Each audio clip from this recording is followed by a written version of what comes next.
가지고 계신 성경책 우리 누가복음 19장 같이 살펴보도록 하겠습니다. 누가복음 19장 41절부터 46절까지의 말씀입니다. 누가복음 19장 41절부터 46절입니다. 역본을 달리해서 제가 두 번 읽을 텐데 첫 번째 읽을 때에는 목소리를 합해서 같이 읽어주시면 좋겠습니다. 성경책이 없는 분들은 앞을 봐주시면 됩니다. 시작. 가까이 오사 성을 보시고 우시며 이르시되 너도 오늘 평화에 관한 일을 알았더라면 좋을 뻔하였거니와 지금 내 눈에 숨겨졌도다. 날이 이를지라 내 원수들이 토둔을 쌓고 너를 둘러 사면으로 가두고 또 너와 및 그 가운데 있는 내 자식들을 땅에 메어치며 돌 하나도 돌 위에 남기지 아니하리니 이는 내가 보살핌 받는 날을 알지 못함을 인함이니라. 성전에 들어가사 장사하는 자들을 내쫓으시며 그들에게 이르시되 기록된 바 내 집은 기도하는 집이 되리라 하였거늘 너희는 강도의 소굴을 만들었도다 하시니라. 누가복음 19장 41절부터 46절에 해당하는 이 말씀은 특별히 1차적으로 유대가 멸망하게 되는 AD 64년부터 66년부터 70년까지 있었던 약 4년 조금 넘는 이 유대 1차 반란과 멸망에 대한 것을 예언하고 있습니다. 그 중에서 이 이스라엘이 망가지게 되는, 멸망하게 되는 원인이 좀 두 가지 정도가 있는데 제가 빨간색으로 표시를 해놨습니다. 내용이 뭐냐면 첫 번째는 평화와 관련된 일을 몰랐대요. 그리고 두 번째는 보살핌 받는 날을 너희가 알지 못했다라는 표현이 있습니다. 좀 말이 어려워서 역본을 찾고 원문을 좀 보다가 가장 가깝게 번역된 것이 공동 번역에 있었습니다. 제가 읽어드리겠습니다. 예수께서 예루살렘에 가까이 이르러 그 도시를 내려다보시고 눈물을 흘리시며 한탄하셨다. 오늘 내가 평화의 길을 알았더라면 얼마나 좋았을까. 그러나 너는 그 길을 보지 못하는구나. 이제 내 원수들이 돌아가며 진을 쳐서 너를 애워싸고 사방에서 쳐들어와 너를 쳐 부수고 너의 성 안에 사는 백성을 모조리 짓밟아 버릴 것이다. 그리고 내 성 안에 있는 돌은 어느 하나도 제자리에 얹혀 있지 못할 것이다. 너는 하나님께서 구원하러 오신 때를 알지 못하였기 때문이다.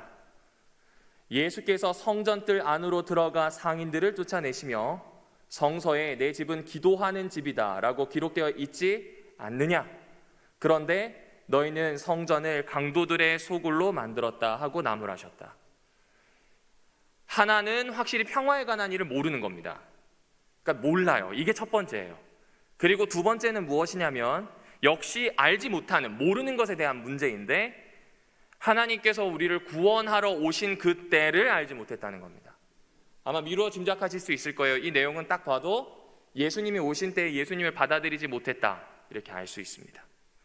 그런데 이 평화에 관한 일이라고 했을 때 이게 좀 어렵더라고요.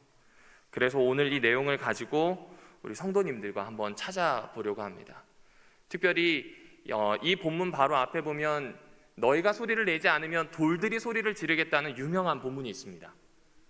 돌들이 소리를 지를 수밖에 없도록 유대의 역사는 망가져 갑니다.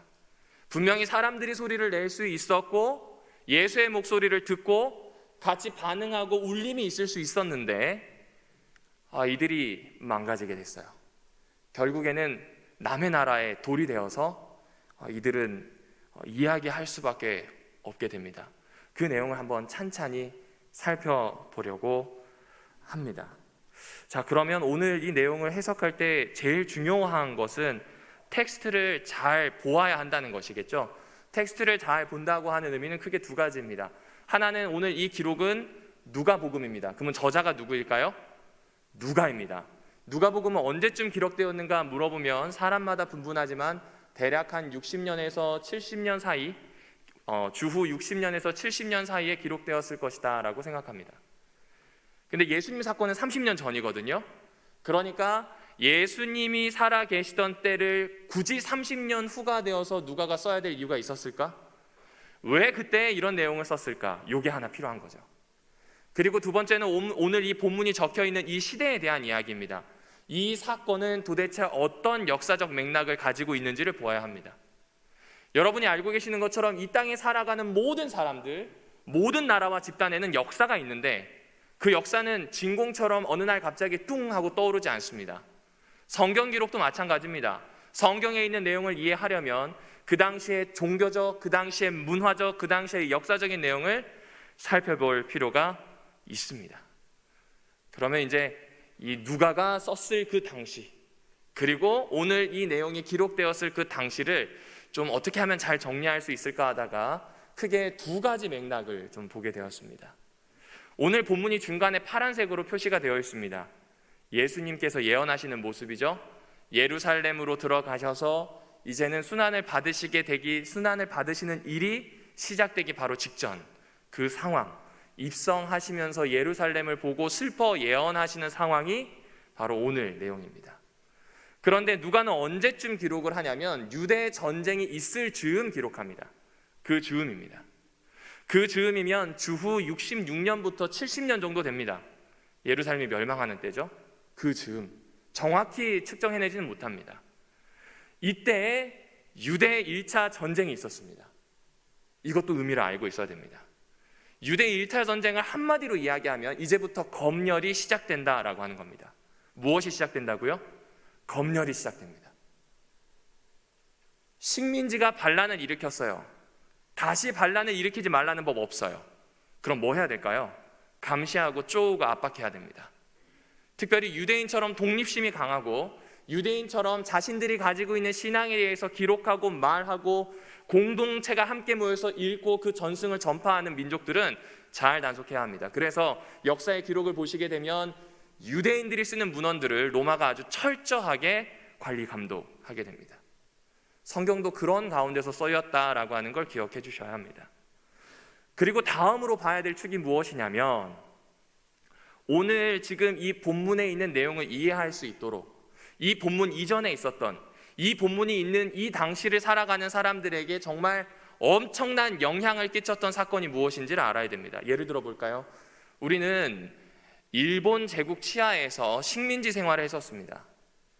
누군가는 한일 합방이라고 이야기하고 누군가는 경술국치라고 이야기하지만 지금은 대부분 경술국치라는 모든 생각을 가지고 있습니다. 왜냐하면 우리에게 치욕의 역사였고 굴욕의 역사였고 벗어나야만 하는 역사라고 생각하는 이 정신이 우리 사이에 누가 얘기하지 않아도 친일이 아니라며 웬만하면 가지고 있습니다. 마찬가지입니다. 지금 예수님께서 이 본문의 예언을 하실 때 특별히 처음 말씀드렸던 이 평화에 대한 개념이 되게 중요해요. 이 평화라고 하는 이야기가 도대체 어떤 배경을 가지고 있는지 예수님이 이야기하는 평화를 알지 못할 만큼 이 당시 사람들이 생각하고 있었던 평화가 어떤 건지를 살펴보아야 합니다. 그러려면 어디를 가야 하냐면 중간기라고 부르는 때를 가야 합니다. 어디를 가야 한다고요? 중간기입니다. 구약 다음에 신약이 있는데 갑자기 이렇게 붙어서 있지 않습니다. 구약 제일 마지막에 있는 말라기 선지자에 대한 기록 다음에 신약에 있는 마가복음이 사실 제일 먼저 쓰였다고 보거든요. 거기까지 가기에는 대략 한 450년에서 500년 정도의 시간이 있습니다. 이때를 중간기라고 부릅니다. 이때 예언도 없었고 다른 성경도 나오지 않지만 이들은 여호와 하나님에 대한 신앙을 이어왔고 그 배경에서 예수님이 오셨고 초기 기독교 공동체가 만들어지게 됩니다. 그러니까 바로 구약에 있는 것만 보고 신약을 해석한다면 이가 빠지는 경우가 많아요.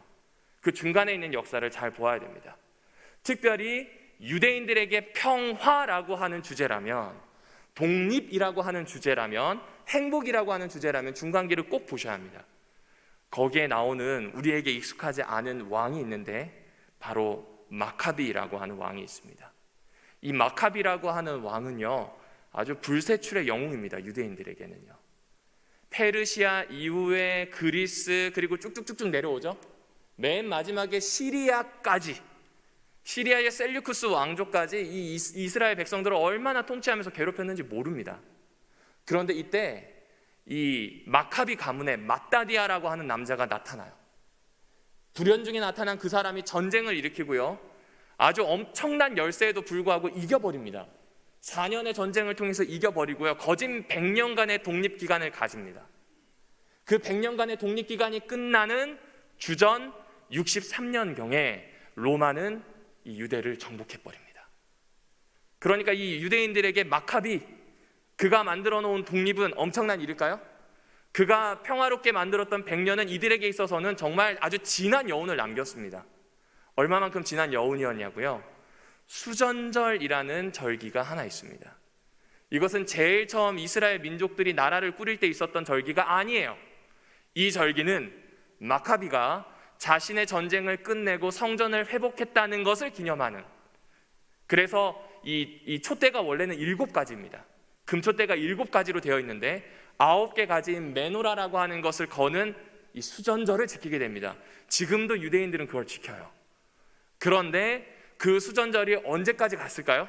일단 지금까지 오는 건 우리가 알고 있는데, 여전히 예수님의 시대에서도 수전절을 지킬 만큼 마카비의 독립, 마카비가 이루었던 전쟁, 마카비가 이야기한 평화는 진한 여운, 사상의 기초가 되게 됩니다. 자, 그러면 우리는 궁금합니다. 마카비라고 하는 사람이 도대체 어떻게 이런 일을 할 수 있었을까? 그리고 그가 가지고 있는 이 정신과 동기는 무엇인가 궁금해지게 돼요. 우리는 주전 168년으로 돌아가야 합니다. 마카비 가문의 맏다디아라고 하는 남자가 제일 처음 전쟁을 일으키며 전쟁을 왜 하는지에 대한 선언하는 그 장면으로 가야 합니다.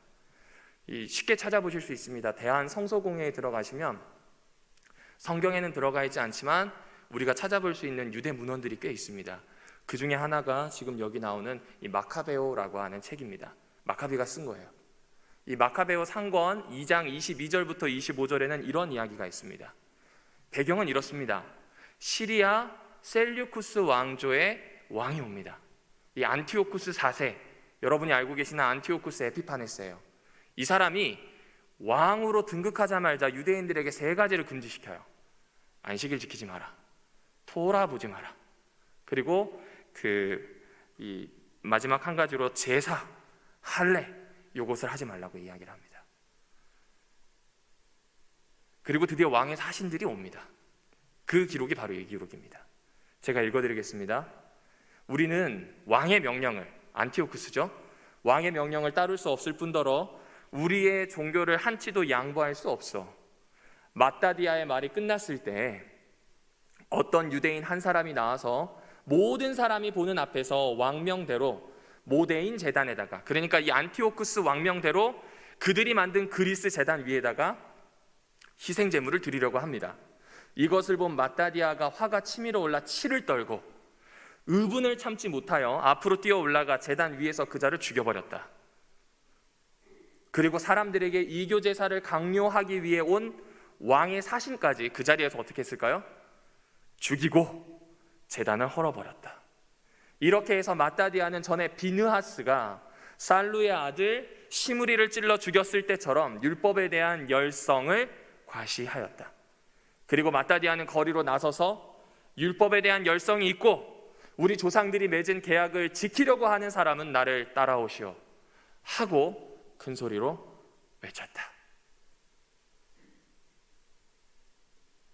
마카비가 왜 전쟁을 일으켰나요? 단순한 독립인가요? 테러인가요? 돈을 벌기 위해서인가요? 마카비는요, 철저하게 종교적인 이유로 전쟁을 일으킵니다. 그 종교적인 이유란 우리가 이렇게 압제를 당하고 어려움을 당하는 우리가 샬롬, 평안을 가져올 수 있는 유일한 길은 이방인을 몰아내는 거예요. 이방인의 제단을 우리 사이에서 없애버리는 거예요. 우상숭배라고 하는 그것을 제거하는 겁니다. 그 수단으로 전쟁을 선택했어요.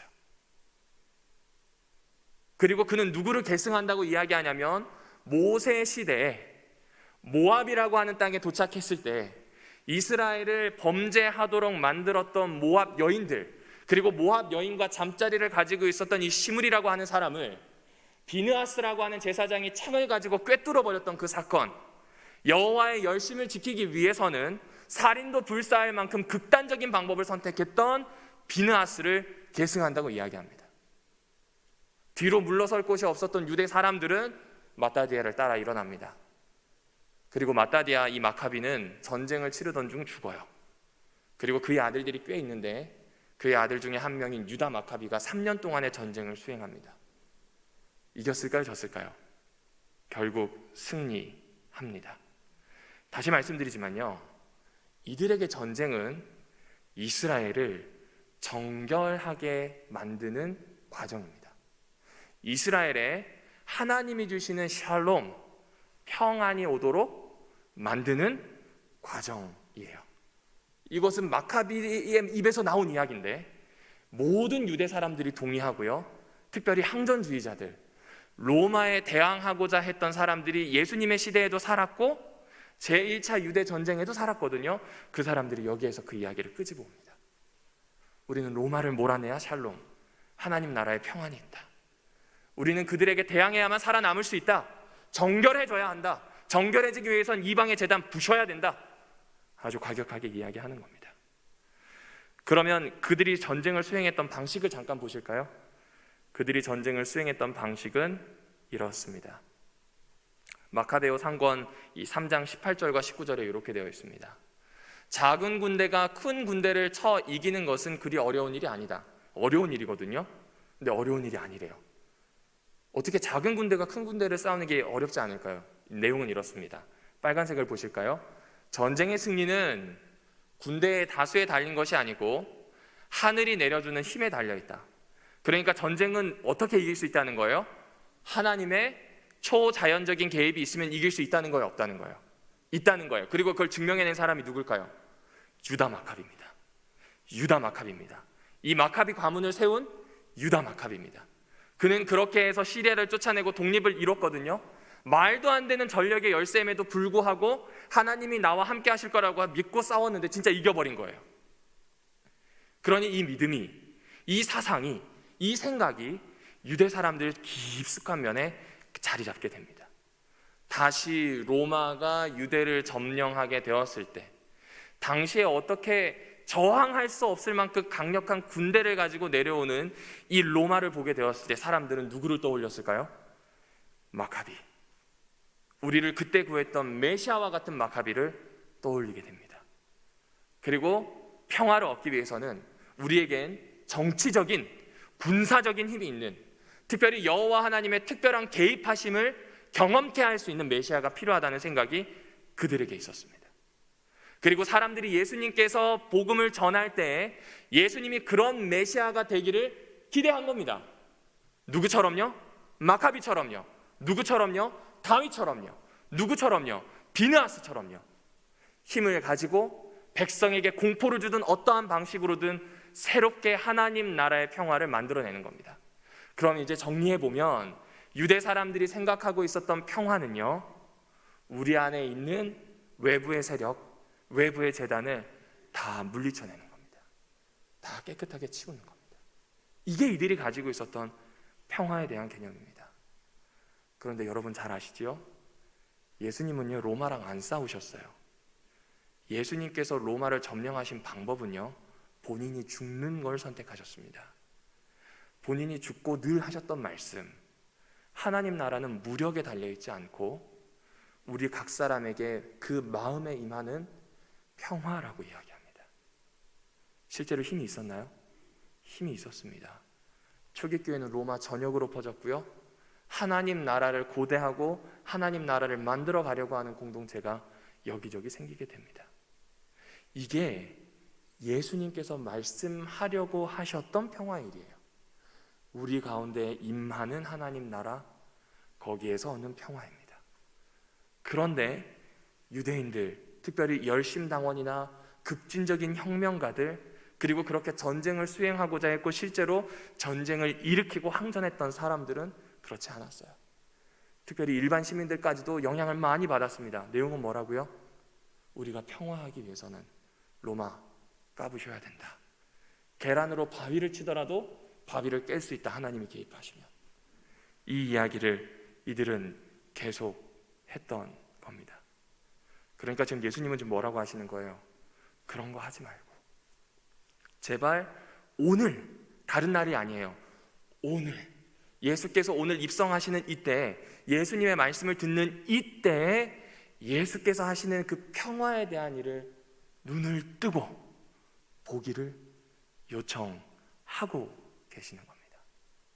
사랑하는 별내교회 성도들이시여, 상황은 다를 수 있지만 우리에게도 꼭 같이 고민해 볼 수 있는 여러 이 문제들이 있습니다. 여러분은 어디에 평화를 의존하십니까? 여러분의 재산입니까? 여러분은 도대체 어디에 여러분의 평화를 두십니까? 여러분이 가지고 있는 종교적인 어떤 리추얼, 의식입니까? 예배입니까? 어디입니까? 사실 우리가 코로나를 겪게 되면서 알게 된 것이 있죠. 관행대로 해왔던 것들, 우리가 가져왔던 신앙들에 대한 고민을 안 할 수가 없게 되었습니다. 왜 그럴까요? 환경만 바뀐 것뿐인데 그동안 예수 안에서 얻었던 모든 평화가 고민하게 만드는 것들로 바뀝니다. 그거 예수가 틀려서입니까?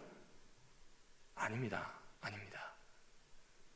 우리에게 지금 이 질문이 들어오는 것은 지금까지 보지 못하였던 예수께서 말씀하시는 하나님 나라의 평화, 지금까지 경험치 못하였던 예수께서 우리에게 임하시기 원하는 하나님 나라에 대한 고민을 시작할 수 있는 절호의 기회라고 하는 사실입니다. 오늘 평화에 관한 일을 말씀하시는 예수께서, 그러니까 그 당시 오늘 말입니다, 오늘 역시 우리에게 말씀하세요.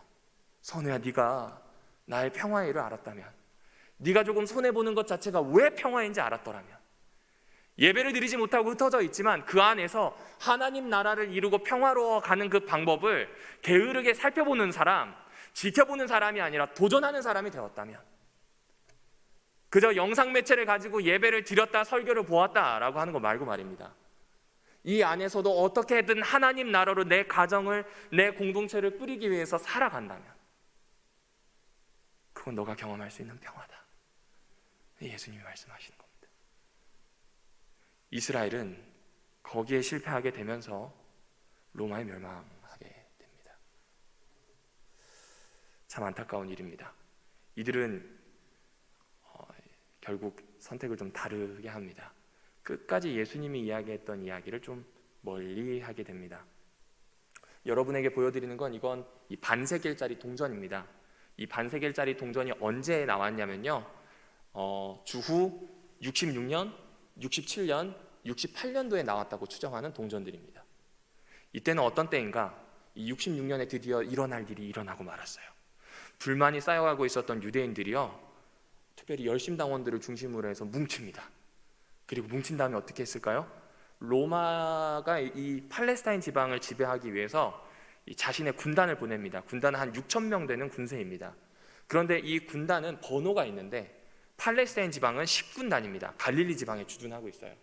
그리고 갈릴리와 데가볼리 이 지역은 퇴역한, 전역한 군인들이 꽤 많이 살고 있었습니다. 그러니까 여차하면 지금 군단과 전역한 예비군들과 함께 뭐 할 수 있는 거예요? 로마를 위해서 식민지를 쑥대밭으로 만들 수 있는 병력이 있어요. 그런데 이 주둔하고 있는 군단이 예루살렘에 수비대를 보내놓는데 수비대 100여 명 정도밖에 안 됩니다. 계속 나오는 백부장 아저씨가 그 사람입니다. 이들이 드디어 열받았어요. 더 이상 안 되겠어요. 그래서 로마에 있는 수비대들을 기습을 해서 100명을 순식간에 도륙합니다. 이 소식이 로마에게 전해졌을까요? 전해집니다. 이제부터는 반란이고 이제부터는 전쟁입니다. 이제부터는 전쟁입니다. 이 전쟁을 이기기 위해서 로마가 참전시킨 장군의 이름이 누구냐고 하면 베스파시우스라고 하는 사람입니다. 이 사람은 영국 지방을 점령을 한 능력 있는 장군이에요. 그리고 그의 아들 티투스 혹은 타이투스라고 부르는 이 두 사람이 오게 됩니다. 10군단을 비롯한 2개 군단과 외인 부대를 데리고 왔어요. 이들의 군세면요, 1개월 안에 싸움은 끝이 납니다. 이때가 언제냐면 AD 66년 후반부, 67년 초반부쯤으로 보고 있습니다. 그런데 이때 예루살렘에서 수비대를 몰아낸 임시정부 지도자들, 급진적인 혁명가들이겠죠? 이들이 동전을 찍어요. 동전을 왜 찍을까요? 동전을 보면서 사람들이 뭐 하기 원하는 거예요? 사기가 고치되기를 원하는 거예요. 그 동전 반세겔 첫 번째, 이 66년도쯤에 나온 동전에는 예루살렘은 뭐 하다? 거룩하다. 이 글자가 그거래요. 예루살렘은 거룩하다. 그럼 예루살렘은 거룩하다는 건 어떤 의미예요? 수비대가 다 나가고 여기는 깨끗해졌으니 이제 로마를 확실하게 물리쳐내고 우리는 독립해야 된다. 독립할 수 있다는 걸 여기에 새겨 넣은 겁니다. 그 다음 AD 67년은 시온의 자유입니다. 시온이라고 불리는 예루살렘은 자유로워질 것이다. 이미 자유롭다는 거예요. 왜냐하면 지금 전쟁을 2년 정도 끌고 오고 있는데 로마가 우리를 멸망시키지 못했어요. 이제 하나님이 개입하고 계실 수도 있다는 생각을 하고 있는 겁니다. 그리고 마지막에 보면 시온의 구원이 올 것이다. 구원 받았다. 그 이야기를 여기 넣었습니다. 지금 이들은 마카비가 했던 독립전쟁처럼 우리도 그렇게 독립이 이루어질 것이고 하나님이 우리에게 개입하실 거라는 기대를 지금 동전에다가 새겨 넣은 거예요. 자, 그런데 이들이 보면서도 조금 다르게 생각한 게 있습니다. 아까 말씀드렸던 이 베시파시우스와 티투스라고 하는 이 사람들은요, 이제 유대를 치기만 하면 되는 상황이거든요. 66년 이때요. 이제 전쟁에서 땅 하면 끝나요. 공성전 몇 번 하고 몇 번 이렇게 공격하면 이제 다 끝납니다. 그리고 그 일을 잘 수행해서 이 사람은 장군이잖아요. 총독이 되든지 아니면 로마 원로원의 자리를 꿰찰 생각을 하고 있었을 겁니다. 능력이 있으니까요. 이제 한 2, 3개월 후에는 전쟁이 준비가 끝납니다. 이때 전령을 띄워야 돼요. 우리처럼 카톡을 할 수 있거나 아니면 굉장히 빠른 초고속 열차를 타고 갈 수가 없어요. 말 타고 배 타고 말 타고 로마까지 가야 합니다. 그래서 보냅니다. 전령이 갔다가 돌아오는데 4개월에서 5개월 정도 걸리니 전쟁을 한 시작하기 2개월 전, 준비가 다 되기 2개월 전에 보냈어요. 칠까요? 라고 보냅니다. 당시에 로마 황제가 누구냐면 네로입니다. 그런데 전령이 돌아왔는데 소식이 이렇게 돌아옵니다. 네로가 죽었어요. 전쟁은? 모르겠어요. 그럼 다시 물어봐. 자, 전쟁을 할까요? 그 다음 황제의 이름이 갈바입니다. 갈바가 황제가 됐는데 전령이 또 돌아옵니다. 전쟁 못하실 것 같은데요. 왜? 갈바가 암살당했어요. 그래? 그럼 다시 물어봐. 그 다음에 누구냐면 오토입니다. 오토라고 하는 황제가 됩니다. 그리고 전령이 또 돌아와요. 이번에도 못하실 것 같아요. 왜? 오토가 시해당했습니다. 뭐? 그리고 또 보내요. 이제 비텔리우스 차례예요. 비텔리우스 역시 왕이 되었다는 소식을 듣고 이 베스파시우스는 안 되겠다. 이렇게 혼란한 전국에 나처럼 힘이 있는 군인이 로마를 이끌어야 되겠다라고 생각하고 주력 부대를 이끌고 전령과 함께 갑니다. 그리고 로마에 이 비탈리우스라고 하는 이 황제의 모든 세력을 쑥대밭으로 만들어 놓고 본인이 황제가 돼버려요. 군세가 이미 자기에게 있기 때문에 전혀 두려울 게 없었습니다. 그래서 아들인 티투스에게 명령하죠. 야, 우리 이거 지금 전령 보내느라 2년 허비했다. 네가 끝내라. 내가 가서 황제가 됐다는 소식 전할게. 전쟁해라. 그 소식이 AD 69년과 70년 사이에 들어가게 됩니다. 자, 티투스는 어떻게 했을까요? 티투스는 총공세를 펼치지 않습니다. 티투스는 예루살렘을 에워쌉니다. 몇 개월 동안이요? 5개월 동안이요. 왜냐하면 지금 총공세를 펼쳤다간 죽습니다. 예루살렘은요, 이쪽 편, 그러니까 쉽게 얘기하면 이 서쪽 편이랑 이 남쪽, 이쪽은 성벽이 너무나 잘 지어져 있고 지대가 높아요. 쳐들어갈 수가 없습니다. 그리고 그 반대편은요, 거기에 이 흰놈의 골짜기와 아래쪽으로는 기드론 시냇가가 흘러요. 천연의 요새예요. 그래서 뭘 선택했을까요? 에워쌉니다. 그리고 전쟁이 끝나기 한 달 전 흰놈의 골짜기 쪽으로, 골짜기는 이렇게 이 흙을 쌓기 좋잖아요. 토성을 쌓아버립니다. 그리고 드디어 디데이가 되었어요. 티투스가 어떻게 했을까요? 그 토성을 타고 넘어 들어갔어요. 들어갔는데 갓난쟁이가 하나도 없는 겁니다. 우리가 생각하기엔 갓난쟁이를 대피시키거나 아니면 어디 숨겨뒀을 것 같죠. 먹어서예요. 배고픔에 견디지 못하고 이제 막 태어나거나 갓난쟁이들을 주민들이 서로 나눠 먹었어요. 처참한 거죠. 어떤 사람은 예루살렘에 예루살렘에 거주하고 있던 사람이 60명이라고 하고요. 어떤 사람은 110만 명이라고 합니다. 근데 중요한 건 뭐냐면요, 이 전쟁 때문에 살아남은 사람이 9만 7천 명밖에 되지 않습니다. 요세푸스라고 하는 역사가가 뭐라고 기록했냐면 유대 성전이 사람들의 피로 강같이 흐르는 것을 볼 수 있었다라고 해요. 요세푸스도 포로였거든요. 그리고 로마 군인들이 미친 듯이 성전을 헐기 시작합니다. 왜 그럴까요? 이 성전에 금붙이들이 붙어 있어요. 이 성전에 가장 좋은 돌들이 들어있어요. 보석이 있어요. 그러니 돌을 철저하게 깨고 파헤치기 시작했어요. 그리고 거기 있는 보물들을 가지고 옵니다. 이건 베시파시우스의 명령입니다. 왜냐하면 네로가 불을 질러서 로마가 완전히 폐허가 됐거든요. 그거 고치려고 했더니 돈이 없잖아요. 이거 유대에 있는 성전에서 충당합니다. 그리고 기념비적인 돌도 몇 개 가지고 와요. 그리고 세운 것이 바로 지금 로마에 있는 이 티투스의 개선문입니다. 여기에 돌이 들어갔는지는 학자마다 얘기는 다르더라고요. 근데 중요한 건 유대에 있었던, 특별히 성전에 있었던 기물들을 팔아치우고 이걸 세운 거예요. 그리고 그것을 여기에다 새겨놨습니다. 티투스 개선문에다 새겨놨어요. 티투스 이 개선문에다가 지금 보시죠? 보이시죠? 여기 보시면 지금 이 촛대가 나오는 것도 보이고요. 성전에 있는 다양한 기물들이 나오는 걸 새겨놓기까지 했습니다.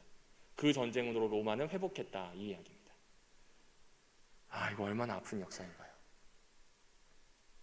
평화에 관한 일을 알았다면, 무시하거나 보지 못하는 일이 없었다면 이런 일이 없었을 텐데, 이런 일이 일어나지 않을 텐데 예수님이 지금 예언하시는 장면이 오늘 본문입니다. 40절, 누가복음 19장 40절엔 이렇게 이야기하고 있죠. 사람들이 소리를 지르지 않으면 누가 소리를 쳐요? 그렇죠. 유대인들이 그 평화에 대한 이야기를 묵살하고 침묵하게 되었을 때 정말로 뼈아픈 역사로 로마에 가서 티투스라고 하는 사람의 개선문과 그 당시 세워진 콜로세움을 보면 예수께서 이야기하시는 평화가 이것이구나, 이들이 얘기했던, 혁명가들이 얘기했던 평화는 틀렸던 거구나, 이걸 알 수 있는 겁니다. 그러면 이제 우리에게 마지막 질문이 남습니다. 우리 어떻게 해야 할까요? 어떻게 하나님 나라의 평화를 우리에게 가지고 올 수 있겠습니까? 세상에서는 우리를 더 폭력적으로 만드는 일들이 많습니다. 우리에게 있어서 가지고 있는 것들을 끊임없이 개발하고 힘을 키워서 상대를 눌러야만 평화롭다고 얘기했던 그 로마의 방식이, 바벨론의 방식이, 페르시아의 방식이 지금은 우리 사회에 너무 만연해 있습니다. 그리고 당연한 법칙이에요. 어떻게 해야 합니까? 우리는 예수를 믿기 때문에 비폭력입니다. 우리는 예수를 믿기 때문에 평화를 사랑합니다. 그런데 어떡합니까? 내 가정, 내가 있는 교회 공동체 안은 그렇습니까? 라는 질문을 받게 되었을 때 부끄러워요. 어떻게 해야 할까요? 어떻게 그 평화를 일으켜 갈 수 있겠습니까? 누가복음 21장을 좀 같이 보시도록 하겠습니다. 누가복음 21장입니다. 누가복음 21장은 누가복음 19장에 나오는 예수님의 예언과 또 예수님께서 지금까지 하셨던 평화에 대한 말씀을 잘 갈무리해주는 성경입니다. 20절부터서 24절에 보게 되면 어떤 환난을 당하게 될지에 대한 내용이 적혀 있고요. 25절을 좀 보시겠습니다. 1월 성신의 징조가 있겠고 땅에서는 민족들이 바다와 파도의 성난 소리로 인하여 혼란한 중에 곤고하리라. 26절, 사람들이 세상에 임한 일을 생각하고 무서워함으로 기절하리니 이는 하늘의 권능들이 흔들리겠습니다. 27절, 그때 사람들이 인자가 구름을 타고 능력과 큰 영광으로 오는 것을 보리라. 그리고 오늘 중요한 성경절입니다. 28절, 이런 일이 되기를 시작하거든 일어나 머리를 들라, 너희 속량이 가까웠느니라 하시더라. 그리고 34절입니다. 너희는 스스로 조심하라. 그렇지 않으면 방탕함과 술 취함과 생활의 염려로 마음이 둔하여지고 뜻밖의 그날이 덫과 같이 너희에게 임하리라. 36절, 이러므로 너희는 장차 올 이 모든 일을 능히 피하고 인자 앞에 서도록 항상 기도하며 뭐 하라고요? 깨어있으라. 예수님의 재림을 기다리는 성경절이기도 합니다. 하지만 1차적으로는 지금 유대에 아직 임하지 않은 재난에 대한 이야기입니다. 이것을 피할 수 있는 가장 좋은 방법이 무엇이라고요? 방탕함과 술 취함과 생활에 대한 염려를 멀리하라는 겁니다. 오늘날로 따지면 이 스마트폰에서 끊임없이 근심하게 만드는, 내 관심을 빼앗는 것들로부터 멀어지라는 이야기입니다. 다양하게 차려져 있는 식사와 배부른 이 삶에 대해서 너무 쉽게 받아들이지 말고 조금 뒤로 물러서라는 이야기입니다. 내가 가지고 있는 돈과 내가 가지고 있는 자원을 혹시 낭비하고 있지는 않는지, 그 낭비라고 하는 것이 나를 위한 것일 수도 있겠지만 그 낭비란 예수께서 본연에 이루고자 하셨던 하나님 나라의 나를 헌신하고 있는지 보라는 겁니다. 그렇지 않으면 사람은 끊임없이 둔감해집니다. 그래서 깨어 있을 수 있도록, 인자 앞에 설 수 있도록 항상 기도하라라고 이야기를 합니다. 그런 사람들이 세워지기를 예수님은 바라셨습니다. 여러분이 알고 계시는 이 십자가의 새 강도에 대한 이야기, 오늘 낙원을 약속받은 강도의 이야기를 여러분은 너무나 잘 아실 겁니다. 아까 말씀드렸죠. 유대의 1차 전쟁 이후에 유대에 있는 모든 문헌들은 검열을 받았습니다. 그래서 이 유대 1차 전쟁에 대해서 요세푸스라고 하는 사람이 아주 흥미로운 기록을 남겼는데, 유대 전쟁사 4권 151절에 이렇게 이야기합니다. 강도들은 성전을 점령하여 자신들의 작전 본부로 사용하였다. 누구라고요? 강도들은 성전을 점령하여 자신들의 작전 본부로 썼대요. 그러니까 지금 로마에 걸리지 않기 위해서 얘기한 거예요. 로마에 반란한 이 세력은 로마가 만들어준 평화를 찬탈하려고 하는 세력입니다. 동시에 이 세력은 이스라엘을 위태하게 하는, 이스라엘의 평화를 빼앗는 세력입니다. 그래서 강도라고 이야기해요. 그들은 성전을 작전본부로 사용하여서 항전하였습니다. 그런데 성경을 살펴보니까 누가복음을 좀 제외하고는요, 누가복음을 제외하고 마태복음과 이 마가복음에서도 예수님과 함께 달렸던 이 사람들을 강도라고 부릅니다. 실제로 돈을 훔친 자범인지는 모르겠습니다. 사람을 해했는지는 잘 모르겠어요. 그러나 그들과 함께 재판을 받으려고 했던 바라바와 십자가라고 하는 이 형벌이 그냥 그런 형벌이 아니라 정치범들에게, 반란을 선동한 식민지인들에게 내려졌던 극형으로 본다면 이들은 그냥 강도가 아닌 것 같아요.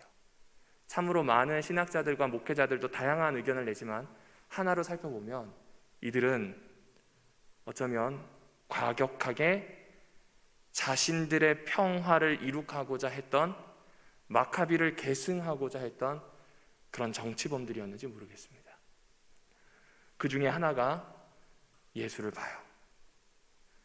그리고 그 중에 하나가 기도하듯이 읊조립니다. 당신의 나라가 임하실 때 절 기억해 주십시오. 제가 아무리 노력했는데 평화 안 옵니다. 저 그냥 십자가에서 이렇게 죽게 됐는데 너무 고통스러운데, 염치 없는 거 아는데 도와달라고 이야기합니다. 예수는 그날 낙원을 약속하셨습니다. 사랑하는 별내교회 성도들이시여, 우리에게도 똑같은 약속이 열려 있습니다. 하나님의 평화를 원하십니까? 하나님 나라가 나의 삶에 임하기를 원하십니까? 깨어서 기도하십시다. 오늘 낙원을 약속해 주시는 주님께서 여러분을 안식의 문으로, 구원의 문으로, 하나님의 형상으로 회복하는 문으로 초청하고 계십니다. 그럼에도 불구하고 반대편에 있는 강도는 끝까지 욕하다가 다리가 부러져 죽습니다. 모르겠습니다. 사람의 생각이 쉽게 바뀌진 않습니다. 그 삶의 모습이 한번 꼴쥐어지면 고쳐지지 않습니다. 그럼에도 불구하고 주님은 여전히 우리를 초청하고 계신다는 사실을 기억해 주셨으면 좋겠습니다.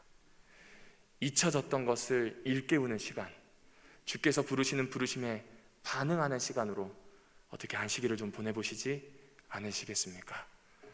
그렇게 돌들이 소리 지르는 것이 아니라 성경 말씀이 나에게 소리 지르고 나의 삶이 소리를 지를 수 있는, 전할 수 있는 그런 귀한 축복이 있기를 바라며 말씀을 드리도록 하겠습니다.